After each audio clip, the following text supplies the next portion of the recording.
여러분, 안녕하세요. 오늘 이 영상을 클릭해주신 여러분께 먼저 감사의 말씀을 드립니다. 여러분은 지금 이 순간 무엇을 위해 살고 계신가요?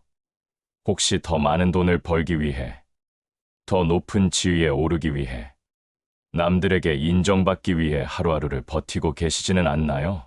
오늘 저는 19세기의 위대한 철학자 아르투어 쇼펜하우어의 통찰을 통해 우리 삶에서 정말로 중요한 것이 무엇인지, 그리고 우리가 어떤 것을 우선순위에 두고 살아야 하는지에 대해 깊이 있게 이야기해 보려고 합니다.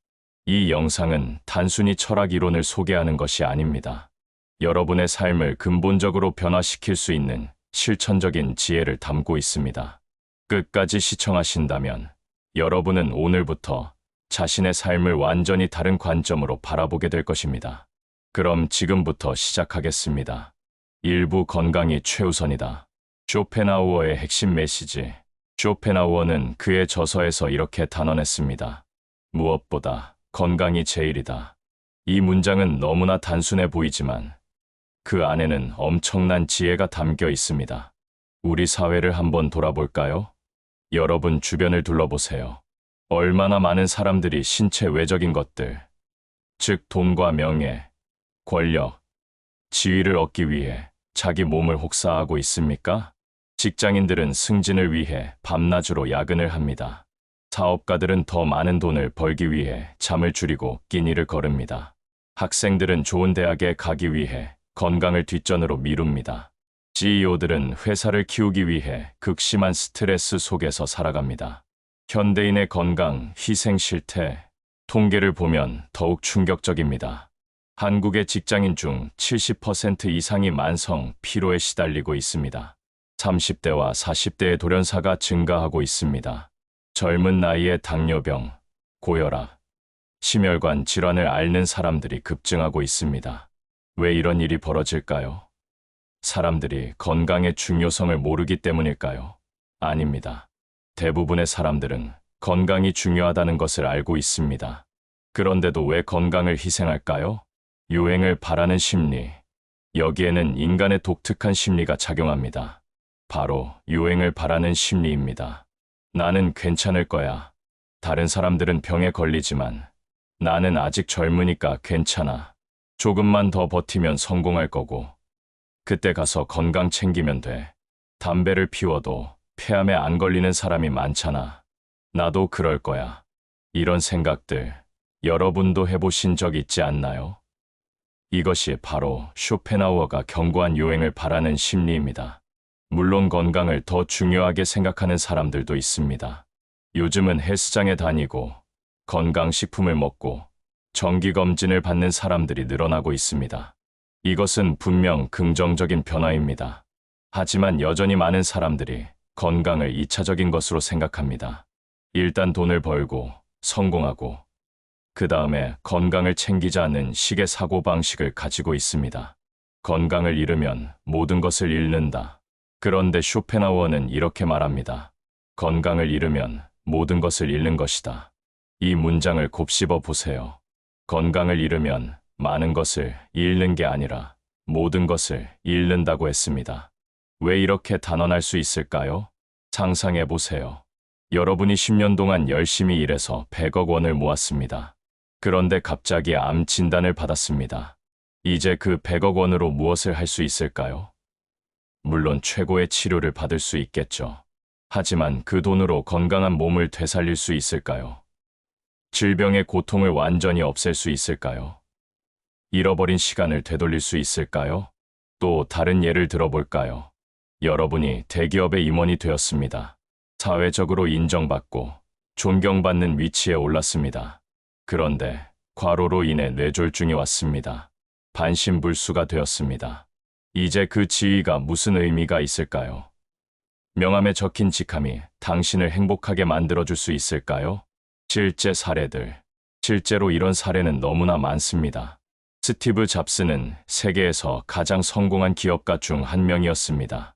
하지만 그는 56세의 젊은 나이에 췌장암으로 세상을 떠났습니다. 그는 생애 마지막 순간에 이렇게 말했다고 합니다. 부와 명예는 죽음 앞에서 아무 의미가 없다. 건강하게 사는 것이 가장 중요하다. 우리나라에도 비슷한 사례가 많습니다.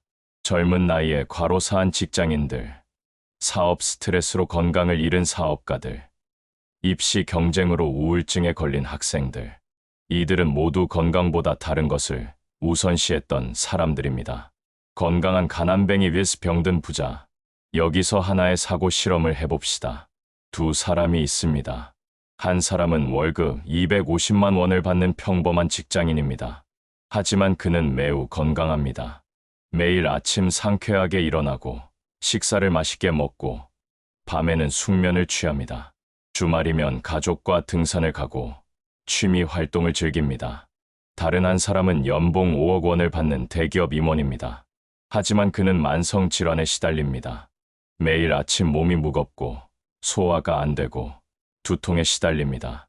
밤에는 불면증으로 고생하고 주말에도 회사 일 생각에 쉴 수가 없습니다. 병원을 달고 살며 약을 달고 삽니다. 여러분이라면 어느 쪽의 삶을 선택하시겠습니까? 대부분의 사람들은 건강한 평범한 삶을 선택할 것입니다. 왜냐하면 우리는 본능적으로 알고 있기 때문입니다. 건강 없이는 어떤 것도 진정으로 누릴 수 없다는 것을. 건강의 진정한 의미. 그렇다면 건강이란 무엇일까요? 단순히 병이 없는 상태를 의미할까요? 아닙니다. 건강은 그보다 훨씬 더 포괄적인 개념입니다.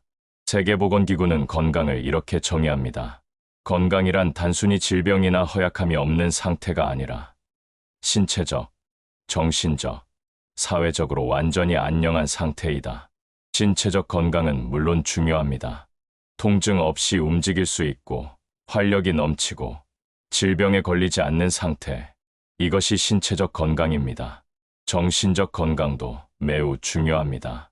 스트레스를 잘 관리하고 긍정적인 마음을 유지하고 우울증이나 불안장애 없이 살아가는 것. 이것이 정신적 건강입니다. 사회적 건강도 빼놓을 수 없습니다. 좋은 인간관계를 유지하고 사회에 잘 적응하고 타인과 조화롭게 살아가는 것. 이것이 사회적 건강입니다. 쇼펜하우어가 말한 건강은 이 모든 것을 포괄하는 개념입니다. 그리고 이러한 건강이야말로 우리 삶의 최우선 순위가 되어야 한다는 것이 그의 주장입니다. 2부 부의 가치와 한계. 부를 부정하는 것이 아니다. 자, 여기까지 들으신 분들 중에는 이렇게 생각하실 수도 있습니다. 그럼 돈은 중요하지 않다는 말인가? 돈 없이 어떻게 살라는 거지? 천만의 말씀입니다. 쇼펜하우어는 결코 부의 가치를 부정하지 않았습니다. 오히려 그는 부가 우리 삶에서 중요한 역할을 한다는 것을 명확히 인정했습니다. 쇼펜하우어는 이렇게 말했습니다. 부의 가치를 부정하는 사람은 없을 것이다. 이 문장에 주목해 주세요. 그는 부가 가치 있다는 것을 분명히 인정하고 있습니다. 부가 가진 실질적인 힘. 그렇다면 부는 우리에게 무엇을 줄 수 있을까요? 첫째, 부는 생존을 가능하게 합니다. 음식을 살 수 있고, 집을 구할 수 있고, 옷을 입을 수 있습니다. 기본적인 생존이 보장되지 않으면 다른 어떤 것도 의미가 없습니다. 둘째, 부는 선택권을 줍니다. 돈이 있으면 원하는 곳에 살 수 있고, 원하는 직업을 선택할 수 있고, 원하는 교육을 받을 수 있습니다. 경제적 자유는 곧 선택의 자유입니다. 셋째, 부는 안전망을 제공합니다. 갑자기 실직을 해도, 병에 걸려도 예상치 못한 사고가 나도 어느 정도 대처할 수 있습니다. 이것은 엄청난 심리적 안정감을 줍니다. 넷째, 부는 타인을 도울 수 있는 능력을 줍니다. 자선 활동을 하고, 좋은 일에 기부하고, 어려운 사람을 돕고, 사회에 기여할 수 있습니다.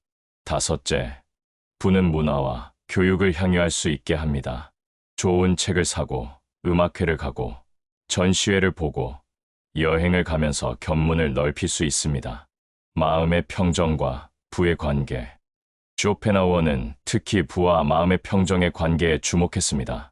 그는 이렇게 말했습니다. 건강 다음으로 소중한 것은 마음의 평정이다. 마음의 평정이란 무엇일까요? 그것은 내면의 평화, 심리적 안정, 정서적 균형을 의미합니다.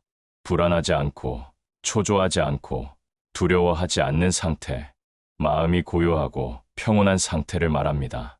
그런데 쇼펜하우어는 부와 지위가 이러한 마음의 평정을 유지하는데 도움이 된다고 했습니다.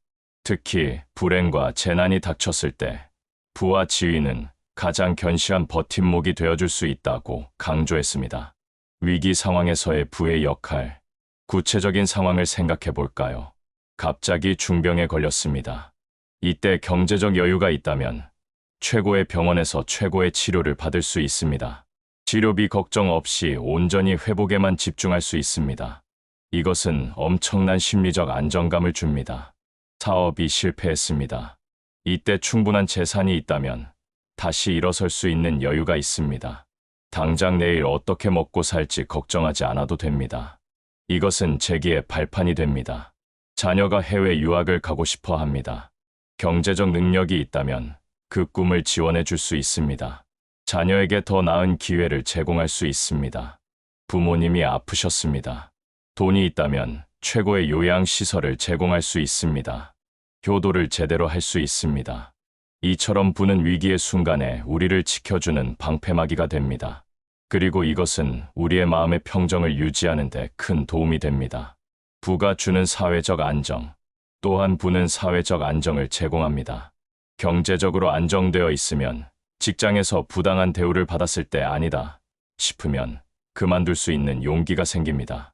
원치 않는 일을 억지로 하지 않아도 됩니다. 자존감을 지킬 수 있습니다. 사회적 지위가 있으면 불합리한 일을 당했을 때 목소리를 낼 수 있습니다. 권리를 주장할 수 있습니다. 부당한 대우로부터 자신을 보호할 수 있습니다. 이 모든 것이 결국 마음의 평정으로 이어집니다. 경제적 불안이 없으면 심리적으로 훨씬 더 안정됩니다. 미래에 대한 두려움이 줄어듭니다. 현재를 더 평온하게 살 수 있습니다. 부의 한계 인식. 그러나 여기서 쇼펜하우어는 중요한 단서를 붙입니다. 부가 중요하긴 하지만 그것은 어디까지나 건강 다음이라는 것입니다. 그리고 부가 가진 한계를 명확히 인식해야 한다는 것입니다. 부는 우리에게 많은 것을 줄 수 있지만 모든 것을 줄 수는 없습니다. 부로 건강을 살 수 없습니다. 아무리 돈이 많아도 암을 완전히 치료할 수 없을 수도 있습니다. 노화를 멈출 수 없습니다. 죽음을 피할 수 없습니다. 부로 진정한 사랑을 살 수 없습니다. 돈으로 사람을 옆에 둘 수는 있어도 진심 어린 애정을 얻을 수는 없습니다. 부로 시간을 살 수 없습니다. 지나간 시간을 되돌릴 수 없습니다. 잃어버린 청춘을 다시 살 수 없습니다. 부로 내면의 평화를 살 수 없습니다. 돈이 많아도 불안하고 초조하고 우울할 수 있습니다. 이것이 부의 한계입니다. 부는 분명 중요하고 가치 있지만 그것이 전부는 아니라는 것입니다.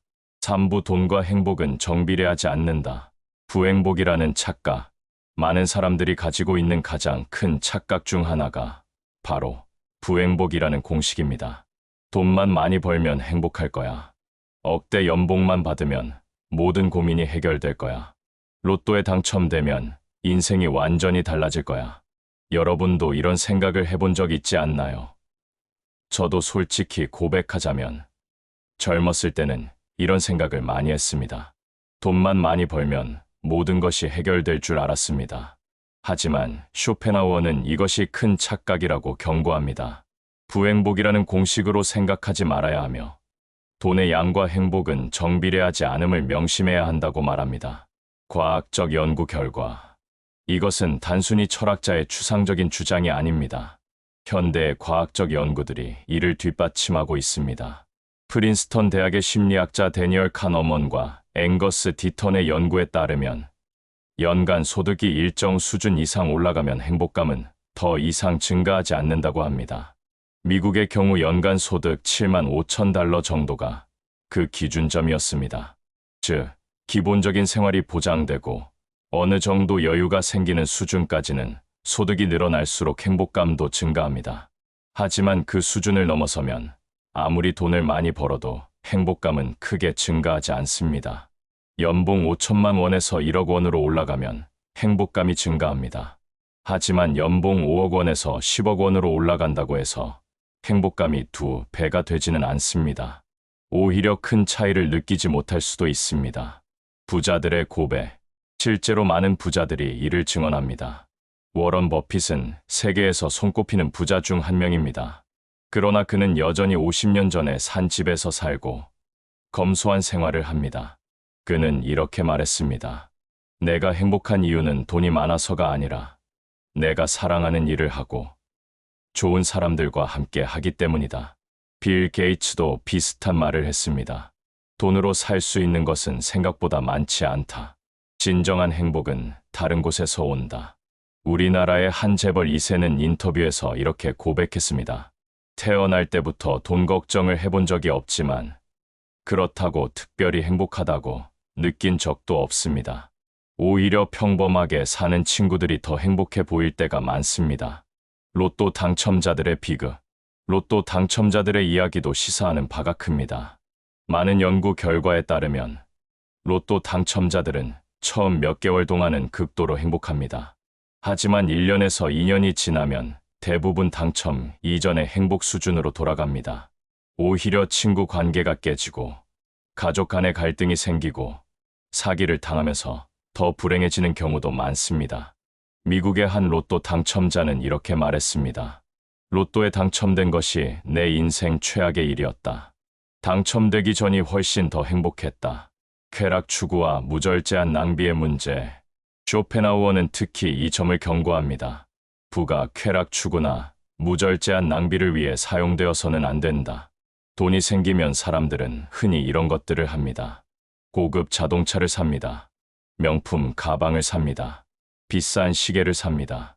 호화로운 집을 삽니다. 고급 레스토랑에서 식사를 합니다. 해외여행을 자주 갑니다. 처음에는 이런 것들이 큰 즐거움을 줍니다. 새 차를 몰고 나가면 기분이 좋습니다. 명품 가방을 들고 다니면 자신감이 생깁니다. 호화로운 집에 살면 뿌듯합니다. 하지만 이런 즐거움은 얼마나 갈까요? 심리학에서는 이것을 쾌락의 쳇바퀴라고 부릅니다.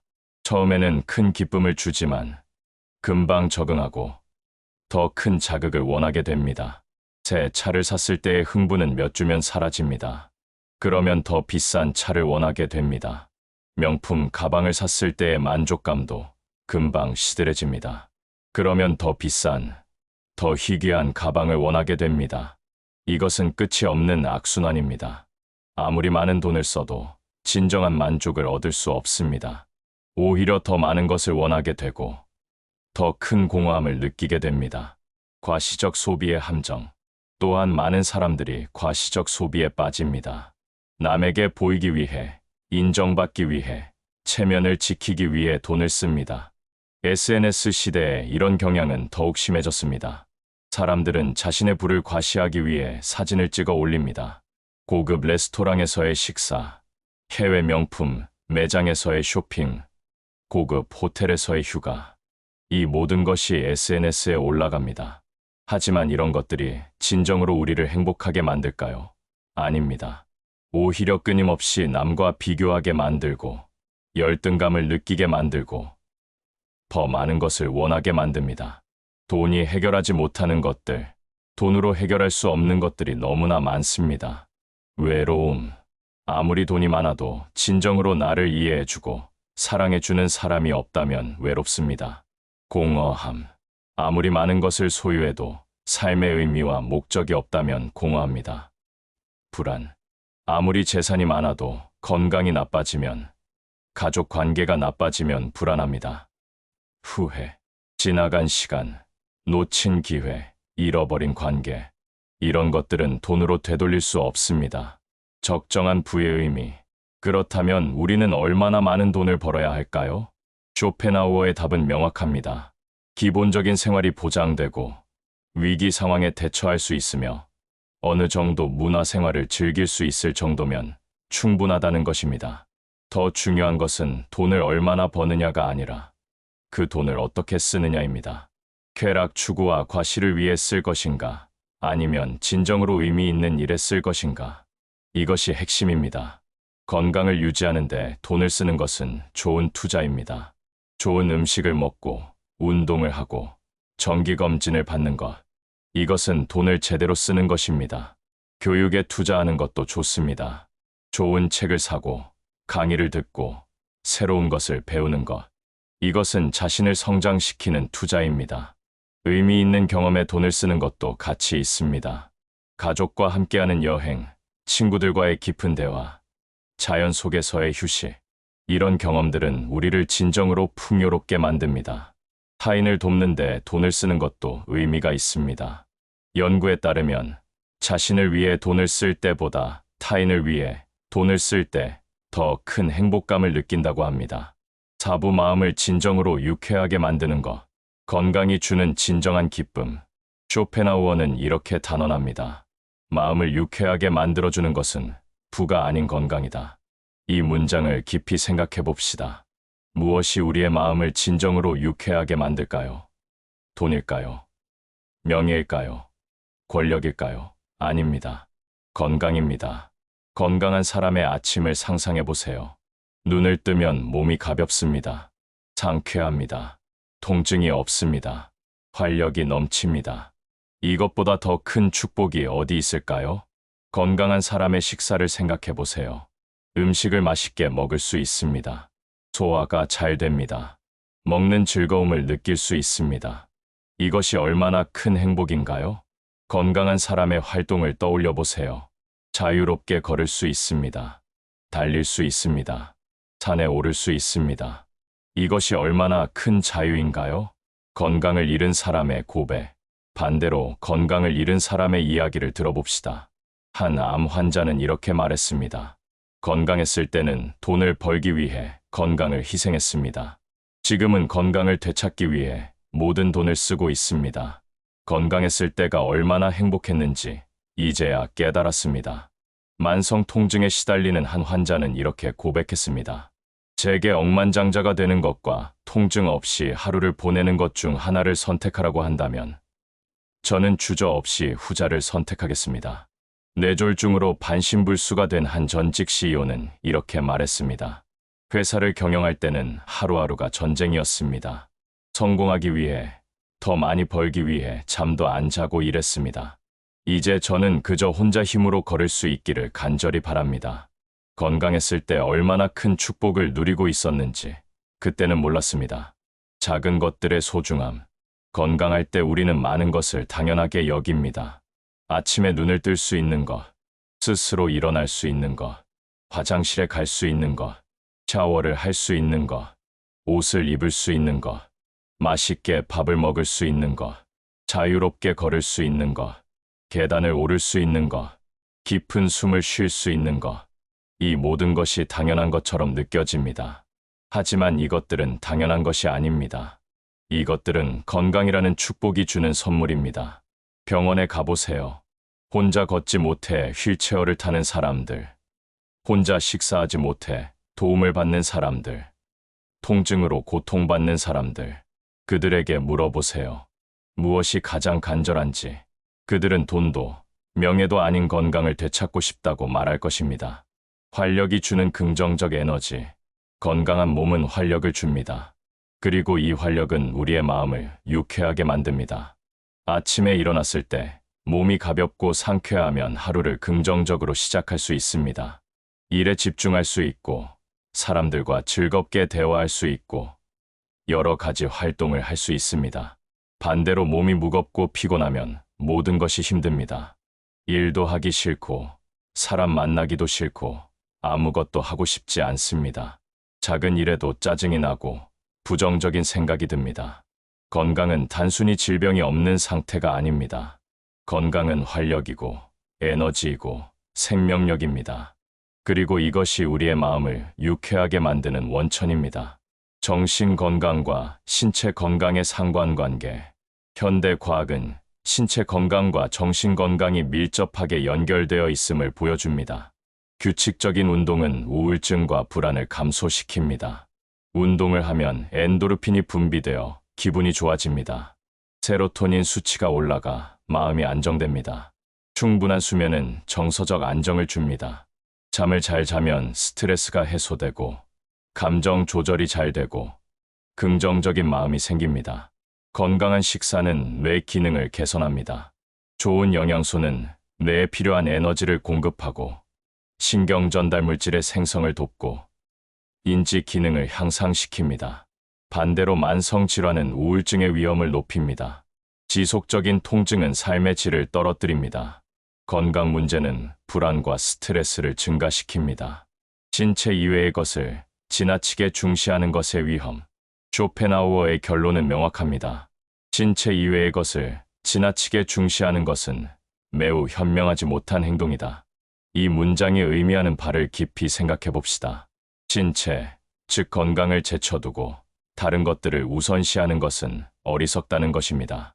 돈을 벌기 위해 건강을 희생하는 것, 어리석은 일입니다. 승진하기 위해 몸을 혹사하는 것, 현명하지 못한 선택입니다. 남에게 인정받기 위해 자신을 돌보지 않는 것, 잘못된 우선순위입니다. 건강은 모든 것의 기초입니다.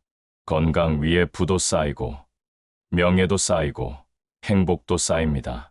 하지만 건강이라는 기초가 무너지면 그 위에 쌓인 모든 것이 무너집니다. 올바른 우선순위. 그렇다면 올바른 우선순위는 무엇일까요? 첫 번째, 건강입니다. 신체적 건강, 정신적 건강, 사회적 건강. 이것이 최우선입니다. 두 번째, 마음의 평정입니다. 내면의 평화, 정서적 안정, 심리적 균형. 이것이 그 다음입니다. 세 번째, 적절한 경제적 안정입니다. 기본적인 생활이 보장되고 위기에 대처할 수 있으며 어느 정도 여유가 있는 수준, 이것으로 충분합니다. 이 순서를 절대 바꾸어서는 안 됩니다. 건강과 마음의 평정을 희생하면서 경제적 성공을 추구하는 것은 본말이 전도된 것입니다. 5부 실천 방법과 구체적 조언 약 4분. 건강 관리의 구체적 실천. 자, 여기까지 쇼펜하우어의 철학을 살펴보았습니다. 이제 중요한 것은 실천입니다. 어떻게 하면 이러한 지혜를 우리의 실제 삶에 적용할 수 있을까요? 첫째, 운동을 일상화하세요. 운동은 선택이 아니라 필수입니다. 하루 30분만 투자해도 큰 차이를 만들 수 있습니다. 걷기부터 시작하세요. 엘리베이터 대신 계단을 이용하세요. 가까운 거리는 차 대신 걸어가세요. 점심시간에 10분이라도 산책하세요. 주 3회 이상 규칙적인 운동을 하세요. 헬스, 수영, 요가, 필라테스, 등산. 자신에게 맞는 운동을 찾아 꾸준히 하세요. 운동은 단순히 몸을 건강하게 만드는 것이 아닙니다. 스트레스를 해소하고, 기분을 좋게 하고, 자신감을 높이고, 수면의 질을 개선합니다. 둘째, 수면을 충분히 취하세요. 현대인의 가장 큰 문제 중 하나가 수면 부족입니다. 많은 사람들이 일을 하느라, 놀느라, 스마트폰을 보느라 잠을 줄입니다. 하지만 수면은 절대 타협해서는 안 되는 영역입니다. 하루 7회, 8시간의 충분한 수면이 필요합니다. 규칙적인 수면 패턴을 만드세요. 매일 비슷한 시간에 자고 일어나세요. 주말에도 가능하면 같은 패턴을 유지하세요. 잠자기 전 1시간은 스마트폰, 컴퓨터를 보지 마세요. 블루라이트는 수면을 방해합니다. 대신 책을 읽거나 명상을 하거나 가벼운 스트레칭을 하세요. 셋째, 건강한 식습관을 만드세요. 우리 몸은 우리가 먹는 것으로 만들어집니다. 좋은 음식을 먹으면 좋은 몸이 되고 나쁜 음식을 먹으면 나쁜 몸이 됩니다. 가공식품을 줄이세요. 인스턴트 음식, 패스트푸드, 고칼로리 음료를 멀리하세요. 신선한 채소와 과일을 많이 드세요. 단백질을 충분히 섭취하세요. 물을 많이 마시세요. 천천히 꼭꼭 씹어 먹으세요. 과식하지 마세요. 규칙적으로 식사하세요. 넷째, 정기적인 건강검진을 받으세요. 예방이 치료보다 중요합니다. 질병을 조기에 발견하면 치료가 훨씬 쉽고 효과적입니다. 1년에 한 번은 종합검진을 받으세요. 나이가 들수록 더 자주 검진을 받으세요. 이상 증상이 있으면 즉시 병원에 가세요. 괜찮겠지 하고 넘기지 마세요. 마음의 평정을 위한 실천. 첫째, 명상이나 마음 챙김을 실천하세요. 하루 10분만 조용히 앉아 호흡에 집중하세요.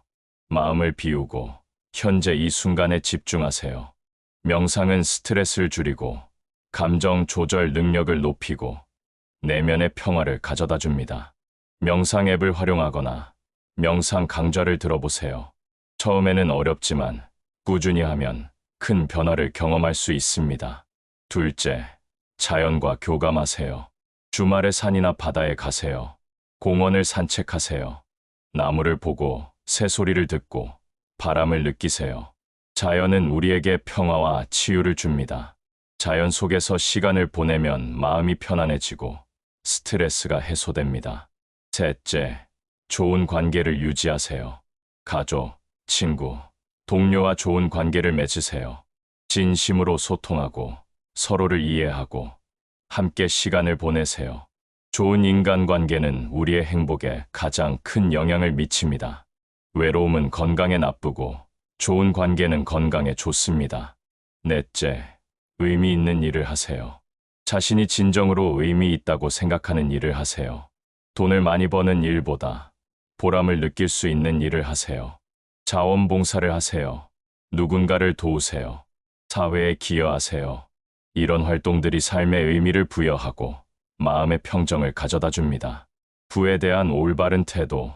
첫째, 적정 수준의 경제적 목표를 세우세요. 무조건 많이 버는 것을 목표로 하지 마세요. 얼마나 있어야 편안하게 살 수 있는지 계산해 보세요.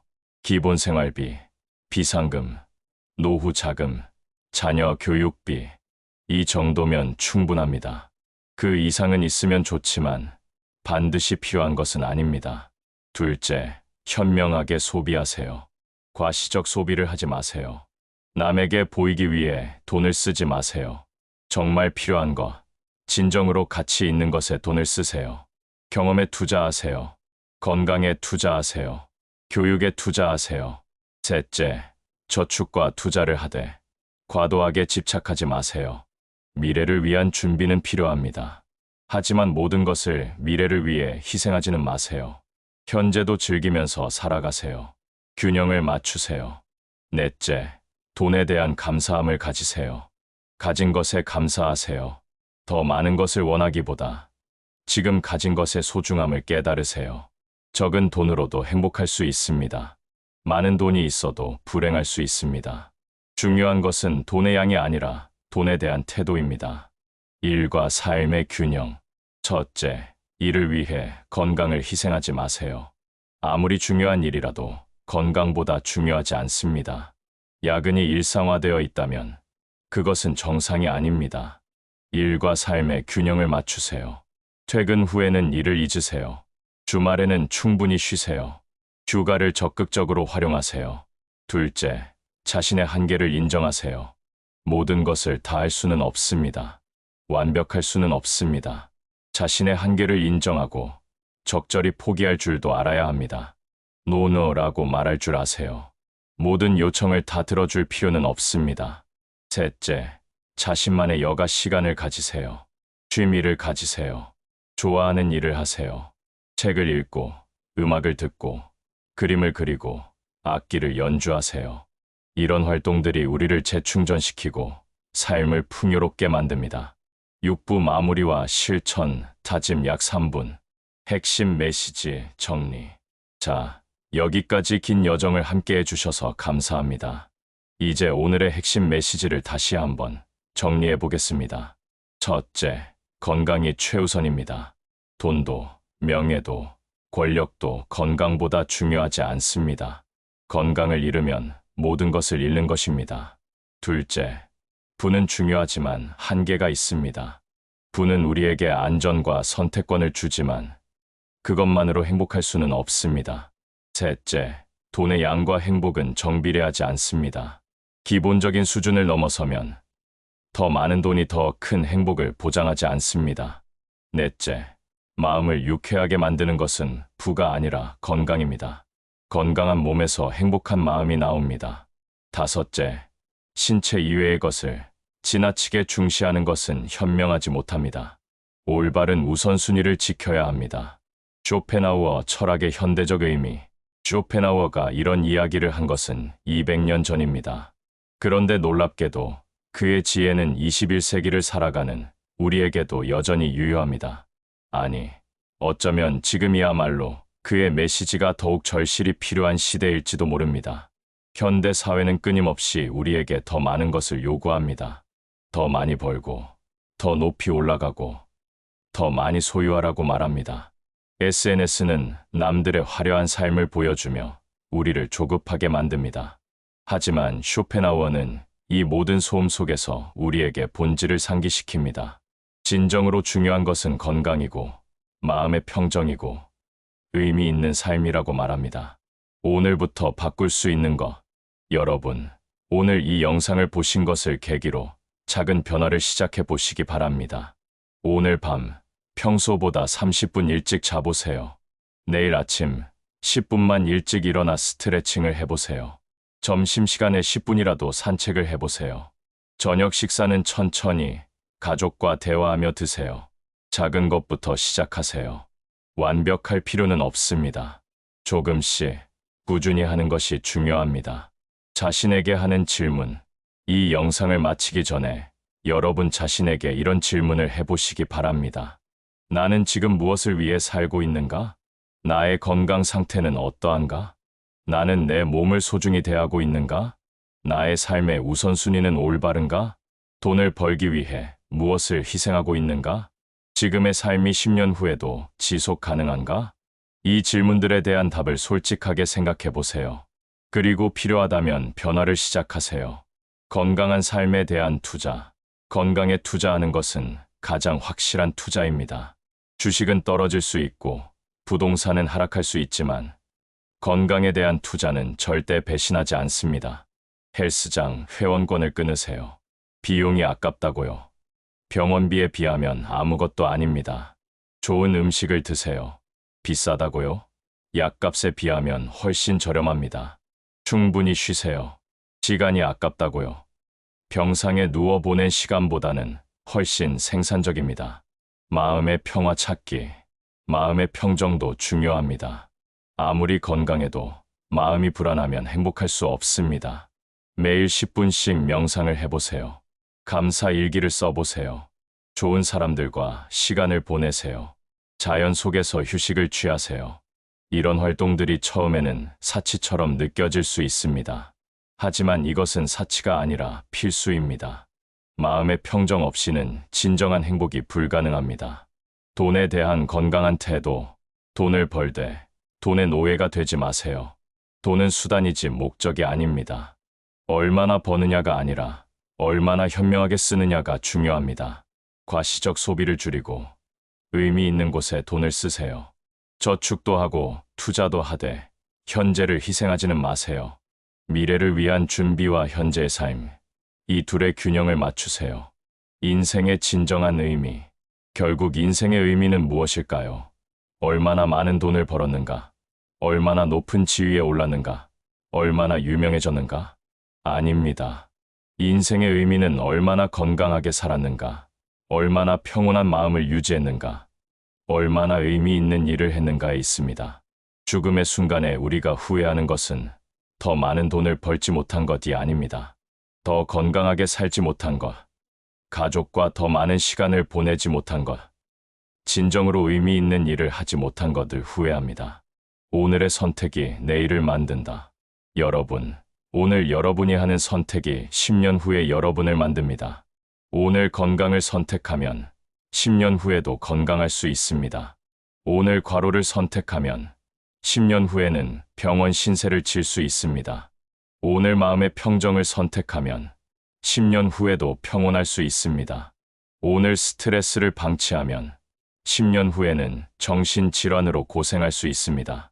오늘 현명한 소비를 선택하면 10년 후에도 경제적으로 안정될 수 있습니다. 오늘 과도한 소비를 선택하면 10년 후에는 빚에 시달릴 수 있습니다. 선택은 여러분의 몫입니다. 하지만 쇼펜하우어의 지혜를 기억하세요. 건강이 최우선이고 마음의 평정이 그 다음이고 적절한 부로 충분하다는 것을 행동으로 옮기기. 지식만으로는 부족합니다.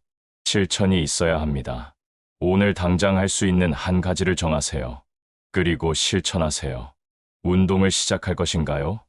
오늘 저녁 30분만 걸어보세요. 수면을 개선할 것인가요?